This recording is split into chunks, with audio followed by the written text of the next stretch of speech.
Deus abençoe a todos. Eu quero agradecer o privilégio de estar aqui com vocês mais uma vez. Pastor Leco, pastora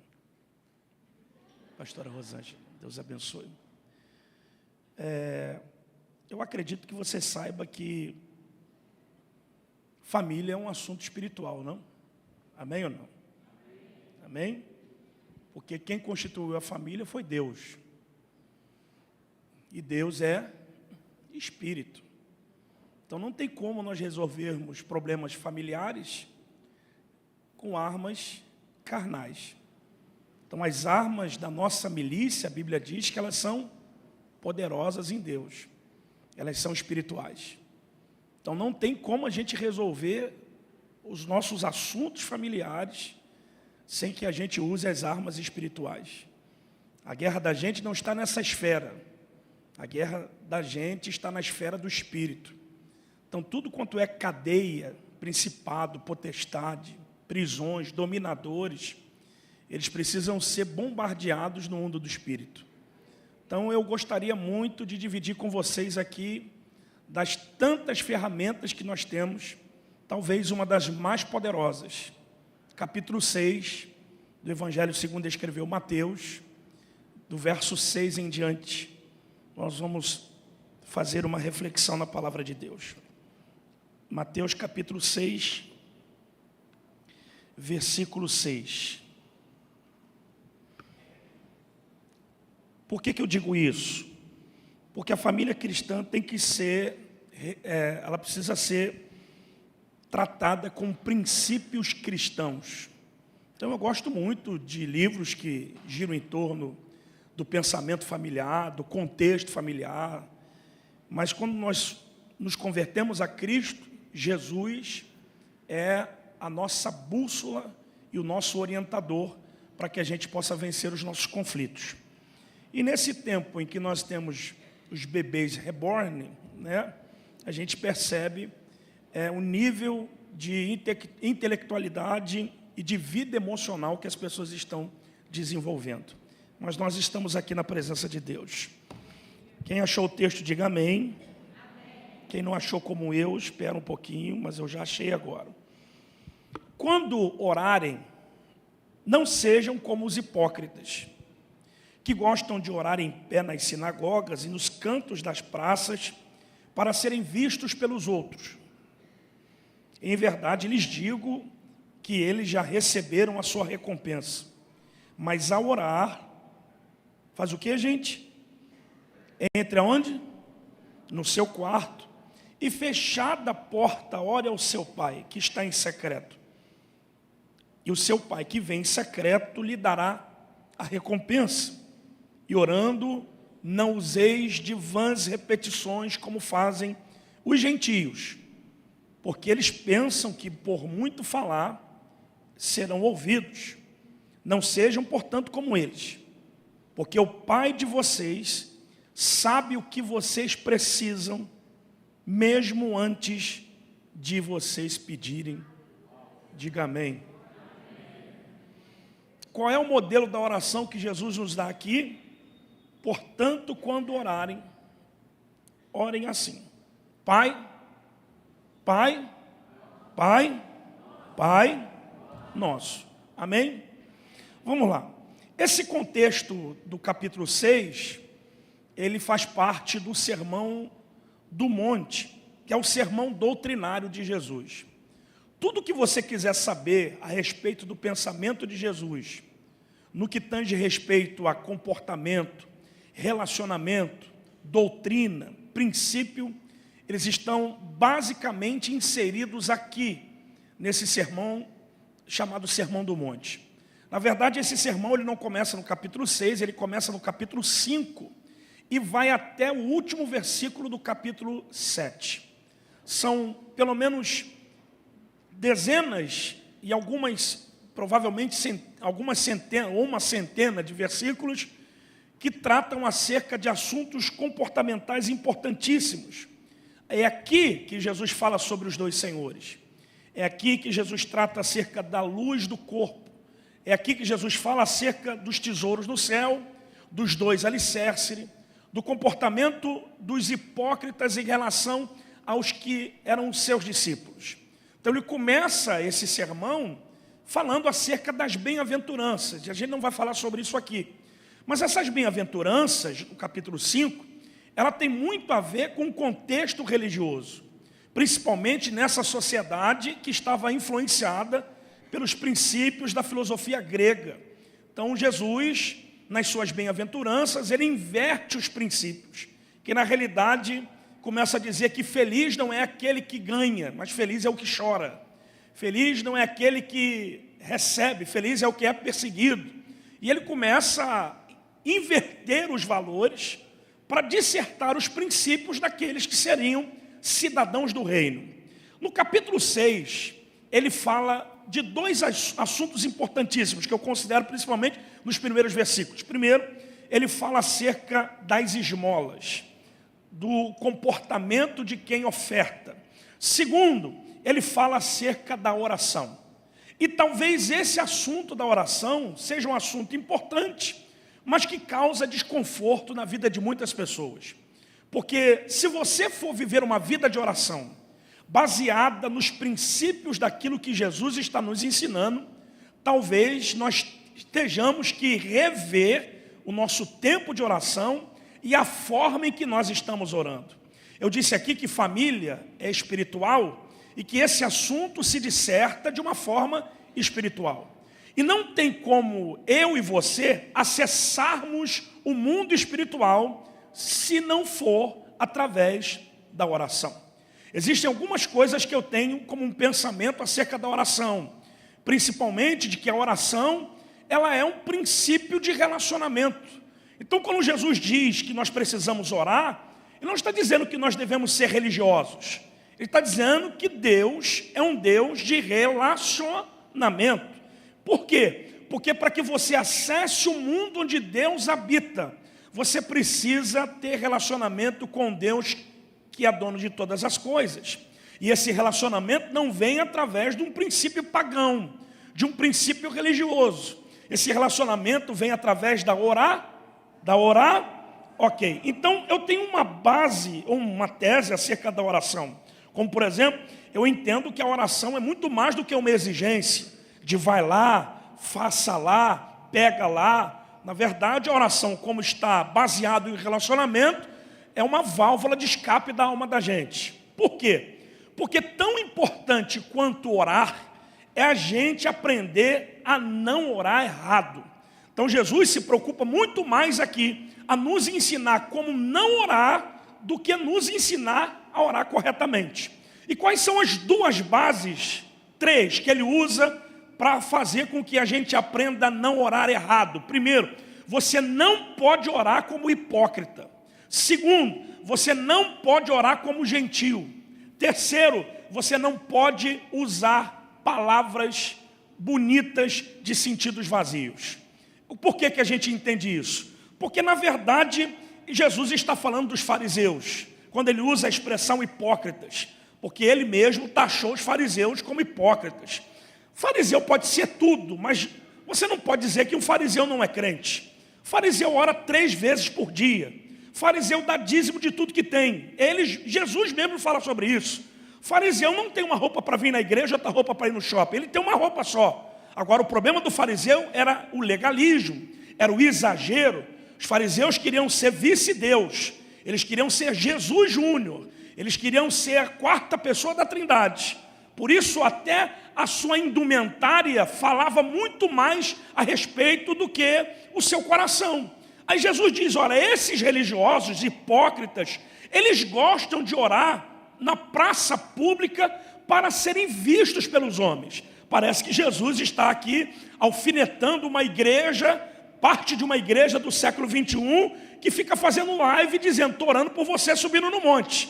Que na verdade, a oração é um secreto, a oração é particular. Eu não preciso orar para que você me veja que eu estou orando. A oração é um ambiente que eu preparo para que o Deus, no seu mundo, que habita em um mundo que eu não tenho acesso, possa aceitar o ambiente onde estou. Não que ele não tenha liberdade para fazer isso, mas quando Jesus fala sobre isso, o exemplo que se dá é em Lucas capítulo 18, versículo de número 10 em diante. Jesus conta a história de um publicano e de um fariseu que estavam orando. O fariseu, na verdade, gritava, porque o fariseu ele até imposta a voz. Ele muda a voz, ele engrossa a voz. Ele quer dizer para Deus que tem poder. Ele fala grosso e começa a pregar para Jesus. E a Bíblia diz que esse fariseu gritava dizendo: eu dou dízimo de tudo. Era para dar um aleluia, mas está tudo bem. Mas Senhor, eu não sou como esse publicano, eu não sou como esses miseráveis pecadores. E isso tocando trombeta e cantando para si mesmo. Enquanto o publicano estava batendo no peito, dizendo que era miserável, que ele deveria pedir, que ele estava pedindo a Deus misericórdia de si mesmo, porque ele era um homem indigno. A pergunta de Jesus foi: qual desses dois homens desceram justificados? A resposta foi: aquele que se humilha. E Jesus vai usar esta resposta para nos dar uma lição: todo aquele que se exalta será humilhado, mas aquele que se humilha será exaltado. Então o contexto da oração não é uma exigência. A oração é humilhação. Talvez, se a gente não se humilhar, Deus não traga a resposta para aquilo que nós precisamos. Então, nesse conceito, a gente entende que a oração é importante. Por quê? Número 1, ela estabelece comunhão com Deus. Jeremias 29, 12. Segundo, é o exemplo de Jesus. Porque Jesus está nos ensinando, por ele ser um exemplo de uma pessoa que orava. Orou no Getsemane antes de ser crucificado e está ensinando os seus discípulos a orar. Por que eu preciso orar? Porque a oração nos dá força e nos dá direção. Tiago capítulo 1, verso de número 5. Por que eu preciso orar? Número 4, porque a oração, ela fornece para nós atos de fé e de confiança. Marcos capítulo 11, verso 24, que a Bíblia diz que tudo que pedirdes em oração, crendo, recebereis. Então, aonde os nossos pés não conseguem ir, a nossa oração chega. Amém ou não? Então por que eu fico insistindo em tentar mudar alguém, quando as pessoas não mudam por aquilo que eu falo? Mas se eu orar, eu não posso ficar chateado pelo meu marido que não vem no culto, pela minha esposa que não quer nada com Jesus. Mas se eu orar,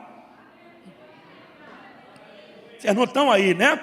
A oração não é quando eu vou no templo. A oração é para quem tem necessidade. Vocês não estão aí, mas vai melhorar. Pastor, por quê? Porque a oração, ela é a chave que abre o impossível.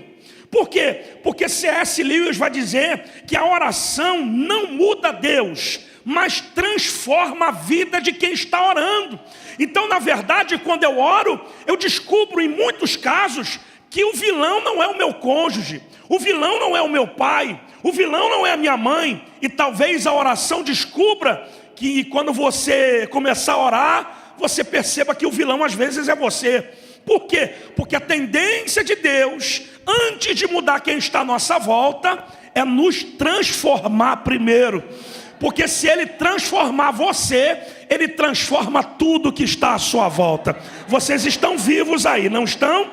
Segure a mão do teu irmão e dê uma palavra para ele. Diga assim: a oração pode não mudar a situação, mas está mudando quem está fazendo e está dando força para quem está orando. Quanto mais você ora, mais perto de Deus você fica, mais certeza de que Ele vai resolver isso você tem.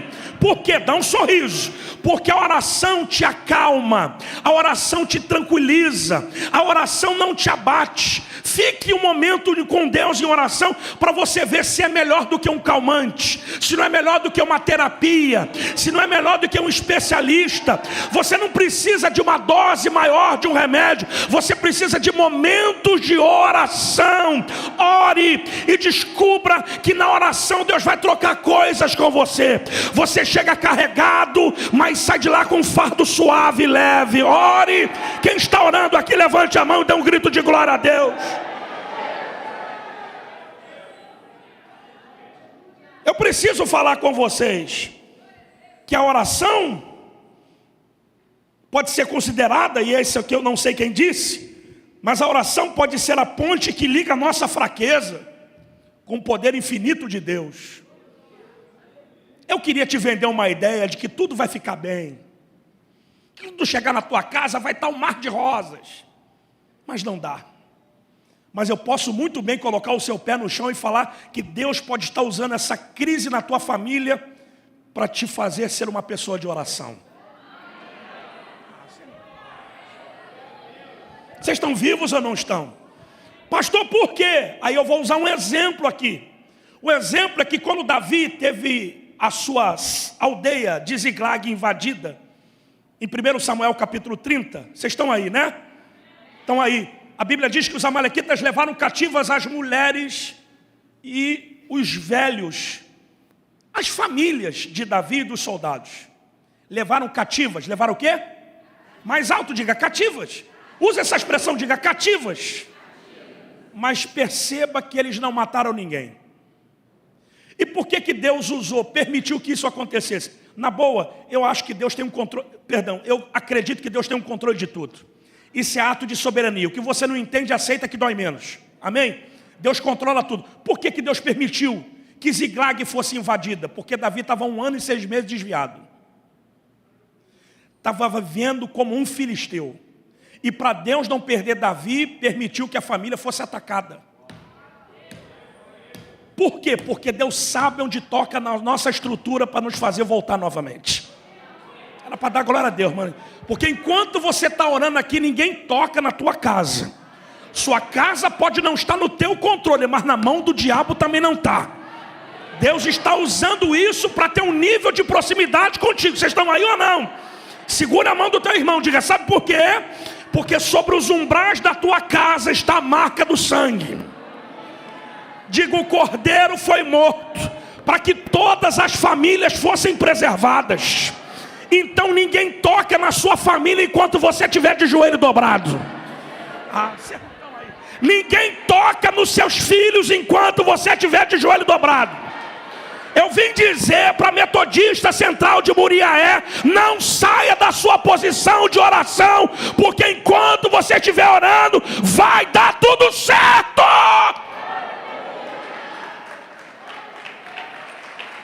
Ora!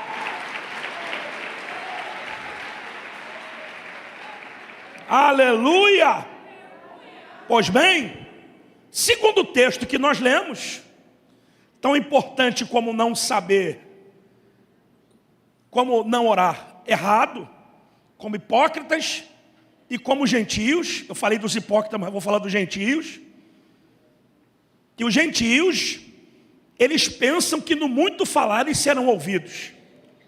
Dá um sorriso. Eu admiro as pessoas que oram 4, 5, 6 horas, como muitos heróis da fé fizeram. Mas segundo o que a Bíblia está dizendo, não é o tempo que se ora, mas é a qualidade da oração que se tem. Tem 2 exemplos na Bíblia de gente que orou pouco. Um exemplo é Elias, que orou pouco e o fogo caiu no altar. E o outro é do Salomão, que a Bíblia diz que tendo Salomão acabado de orar, e a oração de Salomão durou um capítulo, caiu fogo do céu. Eu não estou dizendo que você não deva orar 4 ou 5 horas. E bendito seja o Senhor por você que consegue fazer isso. Mas o que Jesus está dizendo é que a gente não pode correr o perigo de achar que só porque a gente está falando muito, a gente vai ser ouvido. E ele usa o porquê que ele está dizendo isso. Porque o Pai de vocês conhece a necessidade que vocês têm, antes que vocês peçam. Calma, calma. Então qual é o verbo que eu vou conjugar? Qual é a palavra de efeito que eu vou falar? Que Deus fique assim, meu Deus, escreve aí, porque o que ele disse eu nunca ouvi ninguém falar. Porque ninguém consegue impressionar Deus. Porque Deus não se impressiona com palavras bonitas. Deus não se impressiona com voz bacana. Deus se impressiona com o coração quebrantado. Então não é a quantidade de quanto você pode orar, mas é a sinceridade de como você ora. Porque na oração não coloque máscara. Na oração, não tente ser o que você não é. Porque quem está ouvindo a tua oração te conhece por dentro. Então nada melhor do que na presença de um advogado, você falar o que você fez. Por isso a oração é uma coisa, a intercessão é outra. Você fica 4 horas intercedendo e acha que orou, mas não fica 1 minuto orando. E na boa, a gente não consegue falar de si mesmo mais de 4 horas. Você consegue, pastor? Eu não consigo. Será que eu tenho? Rapaz, só se eu via lá da minha infância, do ventre da minha mãe, e ficar 4 horas falando de mim mesmo. Agora, a intercessão é diferente. Intercessão não é o que eu falo de mim, é o que eu falo de você. Aí eu até concordo que você possa ficar 4 horas. Porque tem papagaio, tem cachorro, tem a vizinha, tem o macumbeiro que mora perto de você, tem o cara que está te perseguindo. Aí eu... sumiu, glória a Deus, mas está tudo bem. Então nessa ambiência, Jesus está dizendo sobre oração. E a oração é revelar o que ele já sabe. É reconhecer o que ele já viu. Você não tem. Porque Deus só muda quem reconhece. Vocês não estão aí, gente. Então o que Jesus está dizendo, eu vou mudar muita coisa, mas se eu tiver acesso a você, dá um sorriso, porque tem gente orando para que a família seja transformada, mas nem você foi mudado ainda. Está orando para que a sua família seja transformada, mas Deus nem conseguiu ter acesso a você ainda. Então como é que Deus vai acessar alguém? Você não consegue se acessar. Tome a mão de alguém e diga: esse recado veio do céu para você. Não mude as suas prioridades. Diga: a sua prioridade nesses últimos dias é oração. Diga: ore até sangrar. Diga: se possível, use as palavras, mas na verdade o que Deus quer é que você use o seu coração.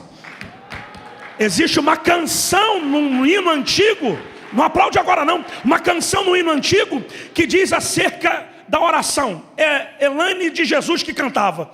Ela dizia que quem chora para Deus tem resposta.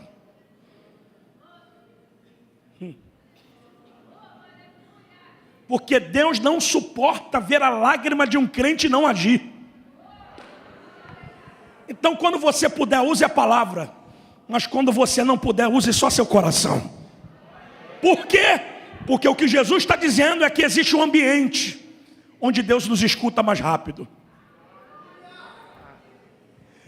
Dá glória a Deus. Que ambiente é esse? No quarto secreto. Pergunte por quê?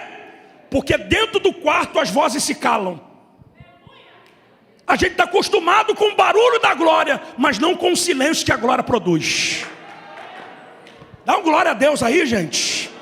A gente mede a glória de Deus por uou, aleluia, Expect Your Man, Jiraya, Karate Kid. Mas às vezes a glória de Deus produz um silêncio, para que você tenha a percepção de quem é que está falando no ambiente. Tome a mão de alguém e diga: nessa noite, o seu quarto vai se transformar no seu altar e não no seu dormitório. Porque se o seu quarto for só o seu dormitório, você está falido espiritualmente. Tudo que acontecer e que Deus te revelar no seu quarto, Ele vai fazer publicamente. Por isso, dá um grito de guerra aí, de glória. Porque alguma coisa vai acontecer dentro desse quarto nessa noite. Pastor, por quê? Porque eu amo a coletividade, Leleco. Eu amo estar junto com os irmãos. A resenha da mesa eu amo, mas intimidade não se faz na coletividade. Intimidade não se faz no coletivo, intimidade se faz no secreto. Aí eu acredito que tem gente que duvidou daquilo que você disse, porque eles não estavam lá quando Deus te falou. Eles não estavam lá quando Deus te revelou. Quando Deus quiser edificar a igreja, Ele levanta um profeta e diz: assim diz o Senhor. Mas quando Deus quiser te contar um segredo, Ele vai no pé da tua cama, falar no teu ouvido, dizendo: eu ouvi a tua oração. Alimente isso. Mas o problema é que Deus vai nos visitar, mas a gente está distraído. O diabo não precisa tirar a gente da igreja. Ele só precisa plantar coisas e pessoas para nos distrair.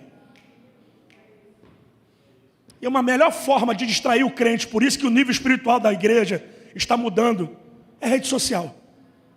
O tempo que a gente gasta na rede social, a gente não gasta falando com Deus. Sumiu, glória.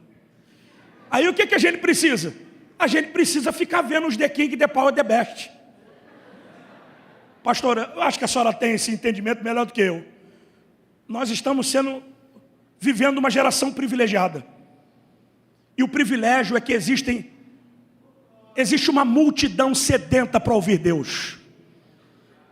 Tenha curiosidade de abrir as redes sociais de madrugada na live desses picareta. E você vai ver 400, 150 pessoas querendo ouvir alguma coisa de Deus. Mas os que poderiam falar estão dormindo. Porque eu acredito que todas as vezes que Deus quis dar o próximo passo, Ele falou no coração dos que estavam com Ele em secreto. Ninguém deu glória a Deus. Então tudo que Deus vai fazer na próxima etapa, Ele vai revelar no teu quarto. Tome a mão do teu irmão, diga: não troque esse ambiente sagrado. Porque a partir de agora o teu quarto vai ser o teu culto. Tudo vai começar lá dentro. Porque lá as vozes vão se calar. Diga para ele: não é no quarto dos outros, é no teu quarto. Diga: na tua intimidade. Pastor, por quê? Porque Deus quer fazer uma troca com a gente. Você entra com aquilo que é seu, mas Deus faz você sair com aquilo que é dele.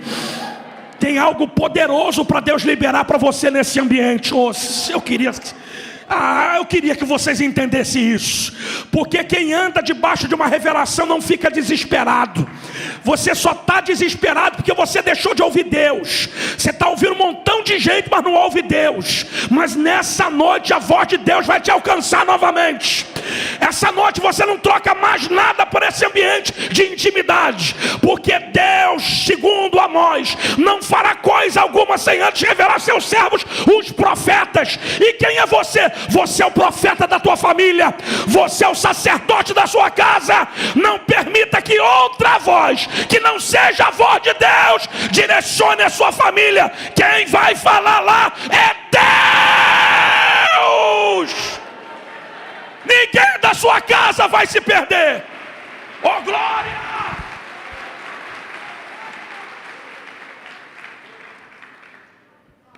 Oh, glória! Vou falar.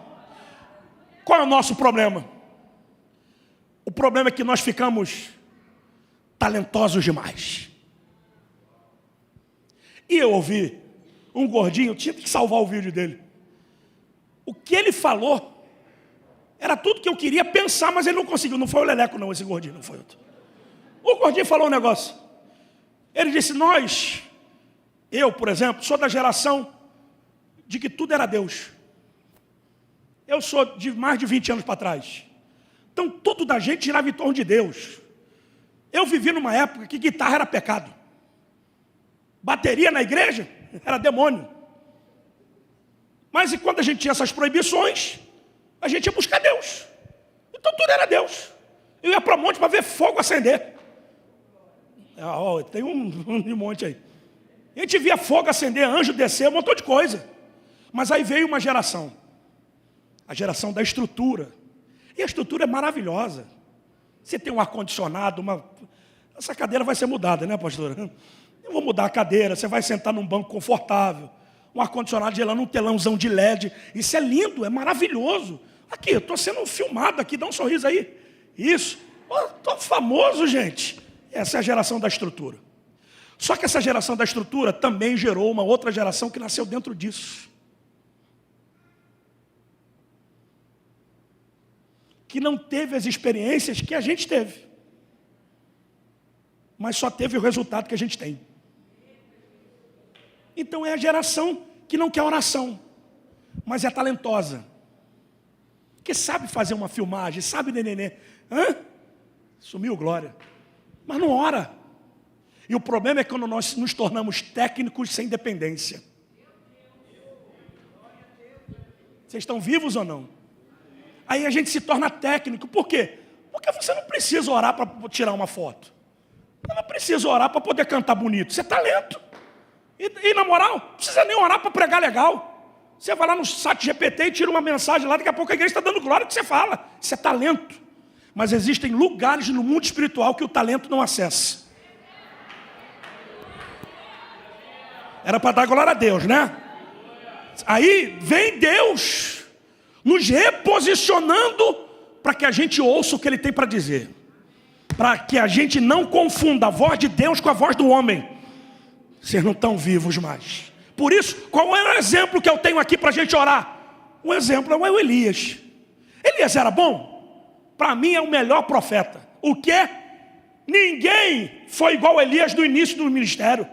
Elias na primeira mensagem fez a chuva parar de descer. Então uma boa palavra com sinais ainda. Elias poderia naquele dia tirar uma boa foto e falar: eu sou Elias, agendas abertas, eu quero pregar na sua igreja. Sumiu glória, né? Mas quando a voz de Deus alcançou Elias, não disse para ele se apresentar, mandou ele se esconder. É melhor um profeta escondido crente do que ele exposto desviado. Só que Elias ficou 2 anos e 8 meses aproximadamente, vivendo o ápice do ministério, ressuscitando gente, multiplicando azeite. Deus não era com ele, ele é talentoso.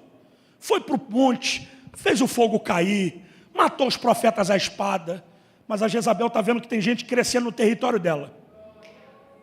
Porque Elias é um homem semelhante a muitos que estão me ouvindo aqui, talentosíssimos, que são palavra boa, mas coração fraco. Mimizento, não pode ser perseguido que quer desanimar. Isso é falta de oração. Ninguém vai dar glória mesmo. Você não está sabendo diferenciar a sua casa com a igreja. Porque na sua família você é especial, na igreja você é um que Deus usa também. Vocês estão aí, não? Amém? E aqui Deus não trata ninguém como especial. Aqui todos os filhos para Deus são iguais. É o filho que tem que tratar o pai diferente. Sumiu glória, né? E lá vai o profeta que fez fogo cair do céu, pedindo para Deus para morrer. Pedindo para morrer. Eu estava falando com uma moça que é neurocientista, doutora em neurociência, fala alemão, inglês, português, fala um montão de coisa, com livros escritos na Alemanha, uma pastora lá de São Pedro da Aldeia. Eu perguntei para ela, Elias estava depressivo porque ele queria morrer. Ela disse, não, ele só estava cansado. É porque o ativismo sem descanso cansa. E o que nos faz dar descanso? A voz. Vocês estão aí ou não, gente? O que faz você descansar é a voz de Deus. Elias ficou 2 anos e 8 meses fazendo tudo de bom, sem ficar um momento com Deus em oração. Então Deus vai se apropriar disso. Dá um sorriso. Porque se Deus não quisesse, Jezabel não tinha se levantado. Mas Jezabel foi um instrumento de Deus para posicionar Elias onde Deus ia voltar a falar com ele. Vocês estão vivos ou não estão? Vocês estão aí? Vou melhorar isso aqui. Elias vai para a península do Sinai e lá ele encontra uma caverna. Península do Sinai, que é o monte do Senhor, que é o mesmo lugar onde Moisés caminhou 40 anos. Mas Moisés nunca relatou nada de uma caverna lá. Por que Moisés, que escreveu o livro, que ficou 40 anos numa região, nunca relatou uma caverna? E Elias, no primeiro dia que chegou, já encontrou uma. Desculpa, nessa heresia eu assumo a responsabilidade. Foi Deus que cavou a caverna. E eu te provo, na minha tese, porque quando Elias acha que vai se esconder, Deus fala lá de dentro, o que fazes aqui? Quem é que chegou primeiro na caverna, Elias ou Deus? Por que Deus cavou aquela caverna e botou Elias lá dentro? Para Elias voltar a ouvir o que Deus precisava falar. Dá um grito de glória a Deus. Porque nem que Deus tenha que fechar algumas portas e acessos para você, Ele vai voltar a falar contigo. Ele vai voltar a falar contigo. Não é Deus que está de mal com você. Foi você que ficou de mal com ele. Eu não quero falar porque Deus não fala comigo. Deus fala com todo mundo, não fala comigo. Para com essa pirraça e bota essa boca no pó. Bota esse joelho no chão para você ver se o céu não vai se abrir em direção à sua casa. Segure a mão de alguém e diga para ele essa verdade. Existe um céu aberto dentro de um quarto fechado. A porta do quarto fechou, mas o céu vai se abrir. Para Deus acessar o seu quarto, ele não usa a chave, ele não usa a porta. Se a nossa geração entendesse acerca disso, a gente ia diminuir a intensidade da ansiedade, a gente ia diminuir a intensidade das depressões e das doenças psicossomáticas, se a gente entendesse que essa relação que Deus tem com a gente é uma troca, que na realidade Deus quer ser mais do que um provedor, Ele quer ter relacionamento, porque para Ele te abrir uma porta é fácil, agora para se relacionar está difícil, para Ele te curar é fácil, para se relacionar é difícil. Então primeiro Ele quer relacionamento. Se relacione com Deus, porque você não vai viver com as migalhas, você vai viver como filho, como herdeiro, como aquilo que tudo Ele tem para te oferecer. Se relacione. Por que existe esse quarto? Porque a voz de Deus é como o som de muitas águas. Deus mostrou ao profeta vários fenômenos da natureza, mas a voz do Senhor estava na brisa. Vocês não estão aí. É aquilo que te dá tranquilidade, é aquilo que refreia as suas emoções, é aquilo que te reconstrói de dentro para fora. Olha para mim, meu pastor falava uma coisa para mim, e eu acho que eu já disse isso aqui. Olhe pela mente dos seus filhos, para que eles entendam o processo que vocês estão passando. Eu cheguei a uma época na minha vida que eu tinha só cebola para comer e arroz, que nem mistura, carne, linguiça, tinha dinheiro para comprar. Danone, só na televisão. E o pastor disse: ore pela mente dos seus filhos para que eles não fiquem revoltados com o processo que vocês estão passando. Hoje todos eles são melhores do que eu, e são crentes, sem raiva de pastor, sem raiva de igreja. Vocês não estão aí, gente, porque os meus filhos não são uma pá para ficarem enterrados com a cabeça na areia, eles são uma flecha para ir além daquilo que eu fui. Era para dar um glória a Deus, mas está tudo bem. Ore, porque a sua família vai ficar ajustada do jeito que Deus lhe prometeu que ela seria. Ore, porque onde você não consegue ir a sua oração, vá, segure a mão de alguém e diga: feche a porta da sua vida. Não permita que as vozes que não venham do trono te alcancem. Não ouça aquilo que Deus não te disse. Para de dar satisfação da tua vida a quem não paga as tuas contas. Fecha, era para dar glória a Deus. Fecha a porta, porque ninguém precisa saber o que está acontecendo. Guarde os seus planos, guarde os seus projetos. Alguém disse a frase o seguinte: que o que ninguém sabe, ninguém estraga. Deixe os seus resultados falarem por você. Deixa o milagre falar por você. Mas enquanto é isso, enquanto você está nervosinha, enquanto você está aflito, fecha a porta e diga: eu estou a sós com Deus. Eu não sei se Deus vai ter que queimar a tua televisão para você maratonar agora na presença dele, não na série que você está apaixonado, porque isso é uma forma de distração. Eu não estou dizendo que você não possa maratonar, eu estou dizendo que Deus vai te visitar, mas todas as vezes que Ele te incomoda, está você na televisão. Vou falar uma coisa aqui, por favor. Para algumas pessoas Deus vai dar incontinência urinária, e algumas pessoas estão acordando de madrugada para poder ir no banheiro, achando que tem algum problema renal, mas é o Senhor dizendo: fala comigo. Eu amo os que me amam, os que de madrugada me buscam me acharão. Porque quem ora tem a tendência de enxergar primeiro. Você vai enxergar o que Deus está vendo. Era para dar glória a Deus. Você vai enxergar o que Deus está vendo. Bate na mão de alguém e diga: a aflição vai ceder ao relacionamento e à intimidade. A voz de Deus vai te alcançar aqui nessa noite. Alguém pode dar glória a Deus?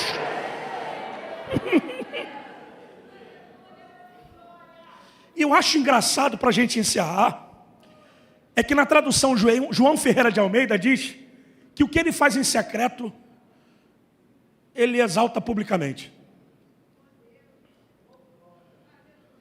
Então, todos os resultados que acontecem no quarto secreto, Deus não deixa fechado.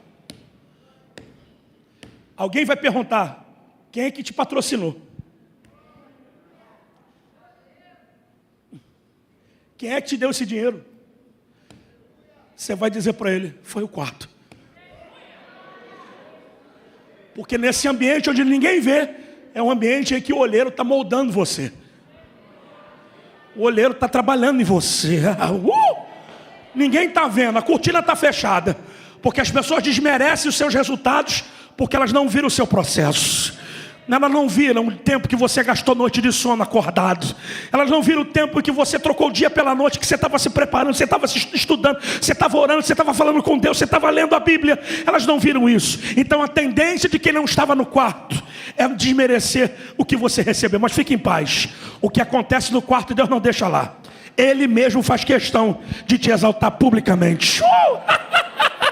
Tome a mão de alguém e diga para ele assim: é bom que as pessoas saibam disso, de que você não está gastando o seu tempo, você está dentro do quarto, você está ouvindo os segredos de Deus, você está gastando tempo ouvindo o secreto, onde, oh glória, acessando lugares que ninguém normalmente acessaria, ouvindo coisas que normalmente ninguém ouviria. Tá bom, a faculdade me disciplina, mas a revelação me orienta. É Deus querendo te dar uma revelação para te orientar, oh glória, nesse caminho. Encerra a minha fala. Respira fundo. Mão direita para o céu, a esquerda também. Segura a mão no ombro do irmão, do lado da direita e da esquerda. Olha para ele e diga: receba a unção do quarto secreto.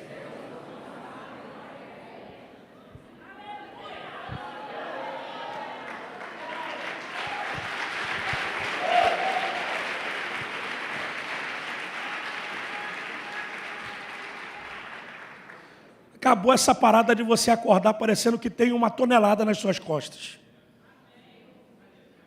Na verdade, tem gente que acorda, mas não desperta.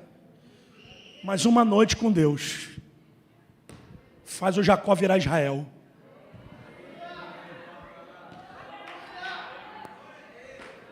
Uma noite com Deus é melhor do que o dia inteiro numa rave. Uma noite com Deus faz com que você tenha uma essência para uma eternidade inteira. Experimenta isso. Eu tenho orado, eu tenho buscado, eu tenho falado, eu tenho me reajustado e me autodisciplinado. Matei o português. Mas eu preciso ouvir Deus. Eu não posso viver de modinha. Eu preciso viver na direção de Deus. Porque para cada região Deus tem uma direção. Para cada surfista Deus tem uma onda. Vocês estão aí, para cada alpinista Deus tem uma montanha. Para cada igreja Deus tem uma região. Você está perdido como o filho mais velho na casa do seu pai, porque você não descobriu qual é o seu propósito. Vai orar então. Vocês não estão aí, gente. No outro dia eu estava buscando a Deus em oração e fui na casa de um amigo meu, o Jonas, que mora aqui em Pádua. Eu não sei se você sabe, mas o Jonas era viciado em Rivotril. Mas o Rivotril do Jonas era 5, 6, 7 gotas. Eu não sei como é que ele ficava em pé. E eu fui orar com ele. E o Senhor colocou na minha boca uma palavra dizendo: Deus vai colocar algo para poder suprir essa ausência, esse vazio que você sente. Porque ele fez 457 exames. E o exame não dava nada. Então o que ele tinha não era no campo da carne, era no mundo espiritual. O que Deus fez? Fez o filho dele casar e deu para ele uma netinha. E por causa da netinha, ele nunca mais tomou Rivotril. Deus vai te dar um presente. Aí fica você: não, é porque, pastora, me ajuda, porque parece que a minha vida não vai dar mais certo. Ora, para que você não coloque um ponto final naquilo que é só uma experiência. Ora, para que você não ache que você é um fracassado só porque um dia você fracassou. Ore para você parar com essa palhaçada de ficar mimado e entender que você é muito mais forte do que você pensa. Ore. Vocês não estão aí mais, né? Ore. Ore, porque na verdade quando você ora, você entende quem é que está na direção das coisas. E se você está vivendo uma vida pautada em oração, não é o diabo que está na direção da tua vida. Não é Satanás e os demônios, porque que está debaixo de oração está debaixo de proteção de Deus. Deus não é louco para poder te ouvir durante a madrugada e deixar você desprotegido durante o dia, nada disso. Aquilo que você ouve é aquilo que te enche. Eu vou repetir, aquilo que você ouve é aquilo que você enche. Se tu está ouvindo fofoca e conversa fiada, você está aqui cheio de dúvida, falando mal de todo mundo. Mas se você está ouvindo o que Deus tem para te dizer, fique em paz. Nem a morte, nem a vida, nem principado, nem potestade, nem a altura, nem porvir vai te separar do amor desse Deus poderoso. Ore. Alguém está orando aqui com a mão levantada? Ore. Se eu fosse você, estendia a mão para a tua família, para a tua casa, e em oração determinava agora que esse demônio caia por terra, que esses principados caiam por terra.